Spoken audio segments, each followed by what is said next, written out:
What's happening, guys? Chris G here, and today we're going to talk about Golisopod Garbodor and why the deck is doing so well this format. The list you see in front of you is from the Bremen Regional Championships. It was piloted by Mark Lutz, and it, if you do not know, won him the entire event. So when I'm talking about specific card choices, I'm using this list as a reference because arguably, and also in my opinion, it is the best Golisopod Garbodor list that we have currently in the TCG.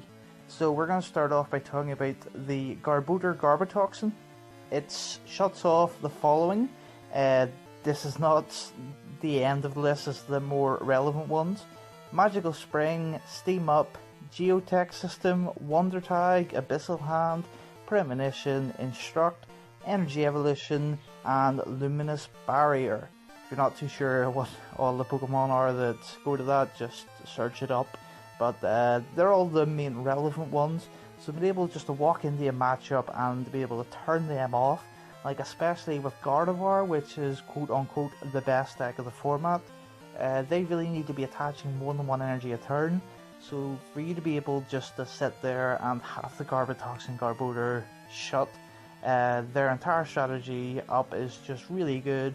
Stops your opponent from dropping Lele's late game to search the Guzmas. Unfortunately it does turn off your own Lele's, but you're in control. You can, play all your Lele's first, get out of the way, so you're not really preventing yourself from getting hurt by the Garbotoxin later down the line.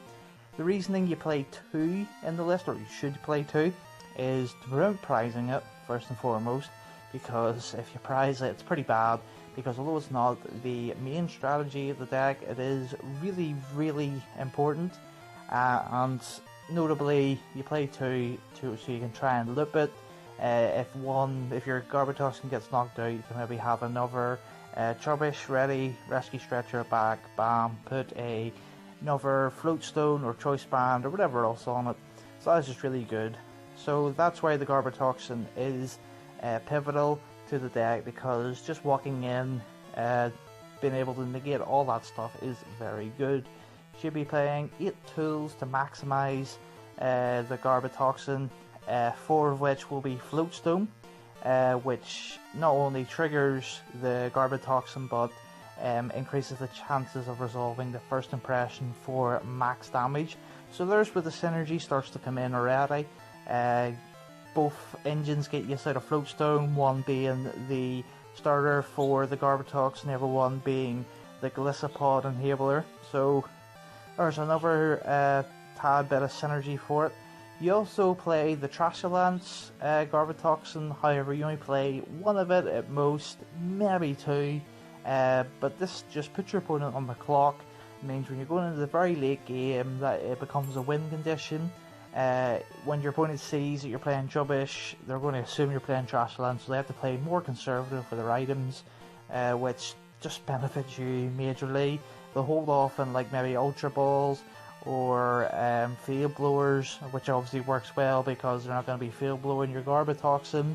So just having a card like that is really, really good. But just like a Garbotoxin, it's not the main engine of the deck, so it is just like a backup win condition for the deck, which more win conditions are definitely appreciated. Now we're moving on to the main card of the deck, which is Golisopod.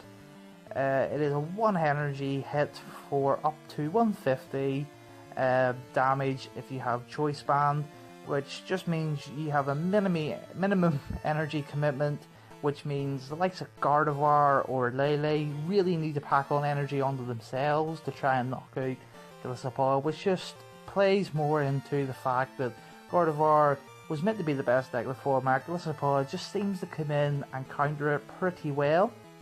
Acerola is the main sort of supporter of the deck, so it can come in and recycle your minimum energy. For example, Golisopod is very tanky due to the fact that it is only attaching 1 energy mostly, and guards can have a hard time knocking it out, so they'll whack into it for quite a bit of damage. Then you can Acerola it back, then promote your other Golisopod, put that grass energy onto it that you got scooped up with Acerola, bam, there's the 120, 150 again.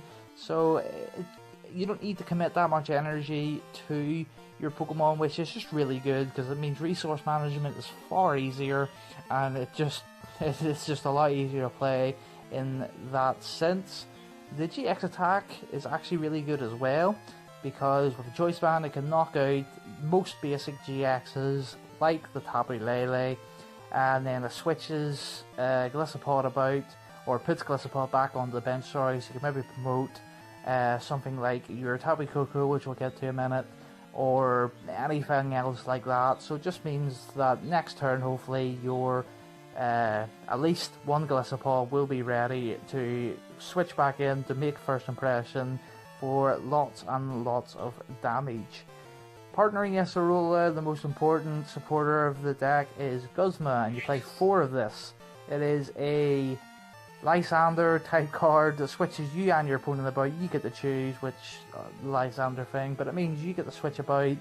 So as I said, it just triggers Golisopod, allows you to have perfect control, and because it is that pivotal, you're playing 4, which is massive, because it just means that your opponent's bench is not safe. You're not only doing like chunks of damage, but it means that you get the hit you want to hit because of 4 Guzma.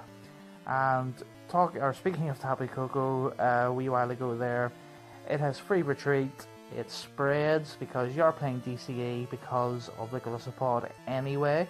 So the free retreat is just really good because it means if you start off with it or Wimpod, if you're going second obviously with Wimpod, it'll have free retreats, you can retreat in the Golisopod, start firing in for those first impressions off like the first turn because it does only require 1 energy. But Tapu Koko does spread, so it puts a lot of mons that aren't usually in range with its spread damage. So having a card with so much synergy like Tapu Koko is really, really good. And lastly, and this was sort of only 2 Mark Lutz's list, is the Tapu Fini. You're playing Rainbow Energy anyway because of the Trashland Garbodor and the Rainbow Energy to trigger Acerola. So why not have more of a toolbox with that? So Tapu Fini comes in and really helps the matchups. This just furthers hitting the guard matchup, because to hit the Golisopod to knock them out, they have to commit a lot of energy to the Gardevoir. So all you do is switch into Tapu Fini, shuffle all that back in. That means the X amount of turns they took setting that up, gone. They have to reset it up all over again, which is played right into your hand. That's not where Fini ends. Fini can also take away a Kawi or Kawaii Ho-Oh, the 4 energy attached to the Ho-Oh. That's massive. That is so good. Definitely take up your GX attack for that.